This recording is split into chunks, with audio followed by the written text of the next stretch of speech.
y los héroes y mártires del movimiento 14 de junio, epopeyas históricas que junto a otras han dignificado la historia de este bravo pueblo dominicano. El reciente aniversario del golpe de Estado perpetrado contra el gobierno legítimo del presidente constitucional, el profesor Juan Bosch, y por último, el 10 de octubre, aniversario del inicio de la Guerra de Independencia de Cuba y Día Internacional de Solidaridad con nuestro país. Antes de comenzar la presentación sobre el tema que nos ocupa por su notoriedad y actualidad y por considerar que pueden ser de interés para ustedes, me permito tomarle unos minutos para mencionar otros aspectos abordados en la conferencia de prensa por el canciller cubano en La Habana antes de la presentación del mencionado informe sobre el bloqueo. El ministro, en la presentación de ese informe, hizo mención a la visita del Papa Francisco a Cuba, que por esos días tendría lugar en La Habana y posteriormente a Holguín y a Santiago de Cuba, desde donde viajaría hacia los Estados Unidos,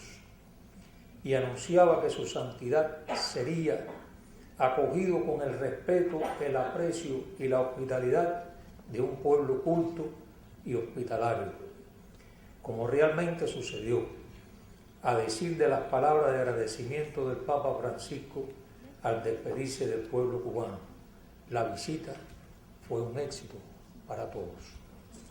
El ministro se refirió a la agenda del desarrollo post-2015 y dijo que había sido el resultado de un largo y amplio proceso intergubernamental y que seguramente sería adoptada en la conferencia de cumbres como metas positivas y ambiciosas, y resaltó además que, en opinión de nuestro país, constituye un paso de avance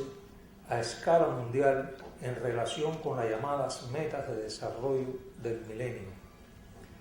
que la Asamblea General de Naciones Unidas había adoptado en el año 2000. Sobre este aspecto, agregó que, en relación con los medios de implementación que se propone acordar, se refiere por supuesto a la agenda, relacionados con la transferencia de recursos financieros de tecnologías apropiadas, dado que somos víctimas de un orden económico internacional inequitativo, injusto y excluyente,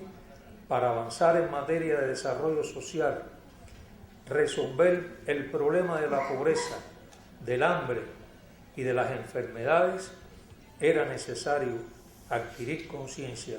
movilizar la opinión pública internacional para trabajar y construir otro orden internacional y sustituir el actual. La agenda en proyecto contiene metas indispensables e inevitables dada la situación económica y social del mundo y los gravísimos riesgos para la existencia de la especie humana que significa, por ejemplo, el cambio climático, y contiene propósitos abarcadores, en algunos casos incluso específicos, concretos, que son loables. Al respecto, el presidente de Cuba, Raúl Castro, en su discurso ante la Asamblea de la ONU el pasado día 26, dijo: si queremos un mundo habitable de paz y concordia entre las naciones, de democracia, de justicia social, dignidad y respeto a los derechos humanos de todos, tendríamos que adoptar cuanto antes compromisos tangibles en materia de ayuda al desarrollo y solucionar el problema de la deuda ya pagada varias veces. Habría que construir otra arquitectura financiera internacional, eliminar el monopolio tecnológico y el consumismo y del conocimiento y cambiar el orden económico internacional vigente. Fin de la cita del presidente cubano. Referente a las Naciones Unidas, el ministro expresó que la misma estaba urgida de una profunda reforma para democratizarla para que la Asamblea General pueda ejercer las facultades que le da la Carta para contener la injerencia, la voracidad en relación con la agenda de la Asamblea del Consejo de Seguridad, para democratizar en su escasa representación de los países del sur y en sus métodos nada democráticos, incluyendo la necesidad de la eliminación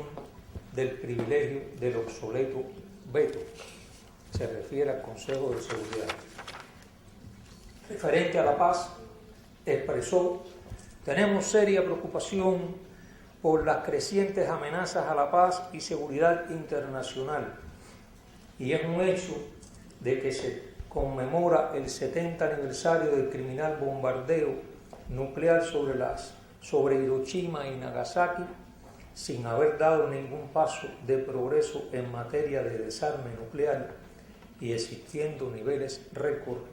inexplicables e insostenibles de gastos militares. Al respecto, el día 26 también, el presidente cubano en su discurso dijo: los gastos globales en este sentido ascienden a 1,7 millones de dólares al año. Igualmente, dijo que Cuba se inspira en su posición con relación a estos temas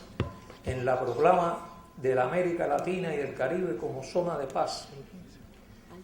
afirmada por los jefes de Estado y de Gobierno de nuestra región en enero del 2014 en la cumbre de la CELAC en La Habana,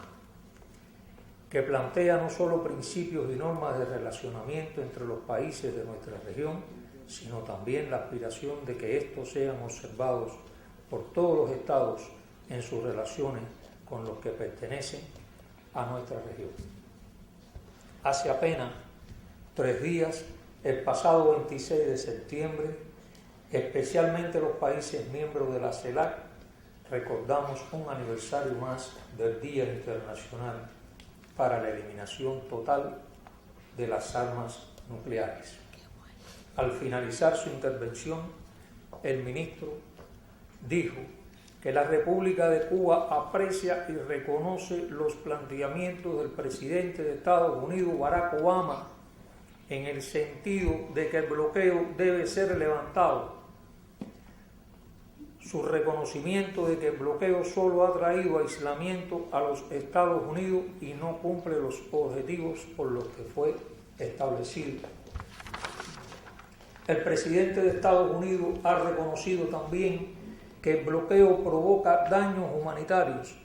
es decir, daño a nuestro pueblo, y también se refiere a la decisión de involucrarse en un debate con el Congreso de los Estados Unidos con el objetivo del levantamiento del bloqueo y su declaración de que utilizará sus facultades ejecutivas para modificar su aplicación. Al respecto, y vuelvo ahora, cito al presidente Obama, en la Asamblea de Naciones Unidas, dijo: el bloqueo contra Cuba ya no tiene cabida. Hasta aquí los temas referidos por el ministro cubano de Relaciones Exteriores en la presentación del informe del bloqueo, que, como les dije al principio, estimé conveniente volverle a traer. La implementación en la práctica de las medidas de presión contra Cuba comienza desde el momento mismo que triunfa la revolución. Resultaba obvio en cierta medida y desde la perspectiva imperial que se tomaran medidas para silenciar a toda costa el ejemplo de la revolución cubana, no solo porque demostraba que se podía combatir y derrotar a un ejército preparado y entrenado con el último armamento de la época, con un mínimo de recursos militares y de hombres, si se contaba con la voluntad para hacerlo, sino porque también la revolución naciente representaba en sí misma un ejemplo a seguir para los pueblos de América Latina, y porque sus líderes contaban con el apoyo absoluto del pueblo cubano y cuentan hoy también con el apoyo absoluto del pueblo cubano. Tan pronto como triunfa la revolución, comienzan las presiones por parte de los Estados Unidos hacia Cuba, incluso antes de que se firmara la orden ejecutiva en el año 62, en febrero del año 62, de la implementación del bloqueo. Tan temprano como el 11 de junio de 1959, Eisenhower, presidente de los Estados Unidos en ese momento, amenaza con reducir la cuota azucarera y prohibir la inversión estadounidense y suspender todo tipo de ayuda si eran nacionalizadas sus propiedades sin una rápida compensación. El 29 de junio del 60, casi un año después, las firmas estadounidenses Texaco, Exxon y Shell, la sucursal de Shell en los Estados Unidos, suministradores de petróleo tradicional a Cuba, interrumpen el suministro del crudo y se niegan a procesar además el producto adquirido de la URSS. Es decir, en medio de aquellas circunstancias era obvio pensar que no había opciones para la revolución cubana. En abril de 1961 se produce la invasión a Playa Girón, que sin duda fue el clímax, el punto que tocó el techo y demostró al mundo descaradamente, desenmascaradamente la verdadera intención del gobierno de Estados Unidos de apoderarse por la fuerza de Cuba. Y es entonces,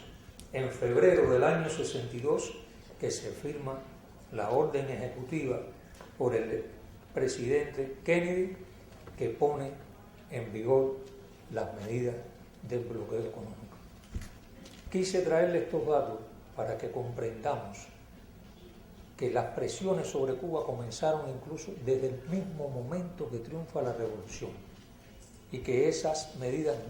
no fueron respuesta de acciones del gobierno revolucionario recién, sino que fue parte de una estrategia. Y ese concepto, yo aquí no veo bien, ese concepto, ese memorando de el anterior,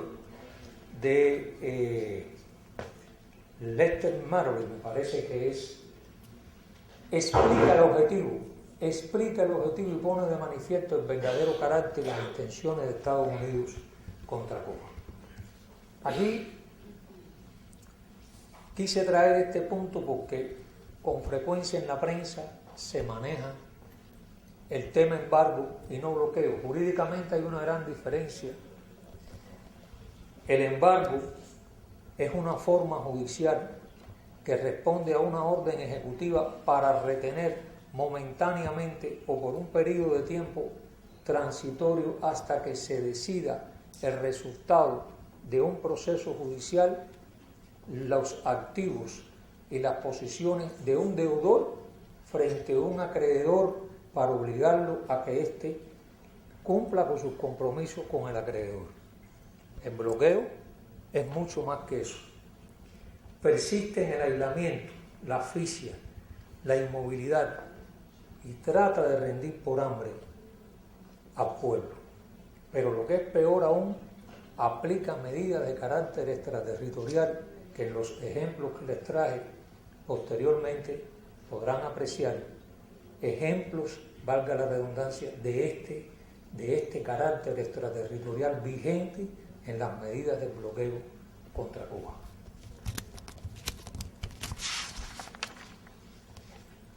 El bloqueo sigue intacto. Es una política estrictamente unilateral y por tanto ha de resolverse unilateralmente. No puede esperarse que sea el resultado de un proceso de negociación entre los gobiernos.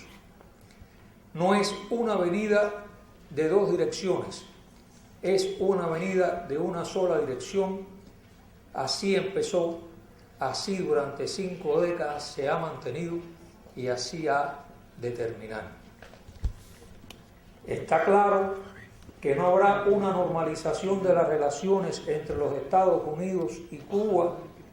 si no se devuelve a Cuba el territorio ocupado ilegalmente por los Estados Unidos de la base naval de Guantánamo no se suspenden las transmisiones de radio y televisivas hostiles contra nuestro país, a tono con las normas internacionales que se refieren al ejercicio de esta práctica, y se eliminan los programas destinados a alterar el orden constitucional en Cuba. Breves ejemplos. El bloqueo no permite a Cuba exportar ni importar libremente productos o servicios hacia los Estados Unidos. Un mercado tan cerca geográficamente para Cuba, con las limitaciones que a consecuencia del bloqueo de estos más de 50 años hemos tenido. ¿Cuánto hubiera representado para la economía cubana no tener que salir a buscar esos productos en mercados tan lejanos de Asia o de América del Sur? ¿Cuánto hubiera representado en ahorro para la economía cubana? Pero el bloqueo lo prohíbe. No solo prohíbe el ejercicio comercial, sino que a través de todo el entramado de normas jurídicas que lo acompañan, hacen imposible el pago, la transacción financiera de cualquier acción comercial. No permite utilizar el dólar en las transacciones financieras internacionales con terceros estados. Van a ver en los ejemplos cómo han sido penalizadas instituciones que nada tienen que ver con los Estados Unidos, bancos de otros países como el BNP Paribas de Francia y otros, sencillamente por hacer transacciones financieras con Cuba. No permite acceder a créditos privados en Estados Unidos ni de las instituciones financieras internacionales. Es decir, los empresarios estadounidenses que hoy han demostrado aún más el interés en invertir, en acercarse a Cuba, no pueden hacerlo. Ni las instituciones bancarias pueden ofrecer créditos para el comercio de bienes y servicios con Cuba porque el bloqueo lo prohíbe. Sigue en vigor hasta ahora la prohibición de que los barcos toquen puertos cubanos, atraquen en puertos norteamericanos antes de 180 días. Eso apareció en la ley Torricelli, que se firmó por el presidente Clinton en el año 94, cuando la economía cubana había tocado fondo a raíz del comienzo del período especial. Habían caído alrededor del 75% nuestra capacidad de compra en el mundo y el Producto Interno Bruto a precios constantes había caído a un 34%. Solamente, como decía al principio, países con la solidez de Cuba y la unidad del pueblo cubano y la decisión del pueblo cubano de seguir adelante había sido capaz de soportar esta situación. Y a eso hay que añadir que cuando contactamos a un barco que no va a transportar mercancías ni desde ni hacia los Estados Unidos, pero que va a transportar mercancía cubana de un tercer estado, sabe que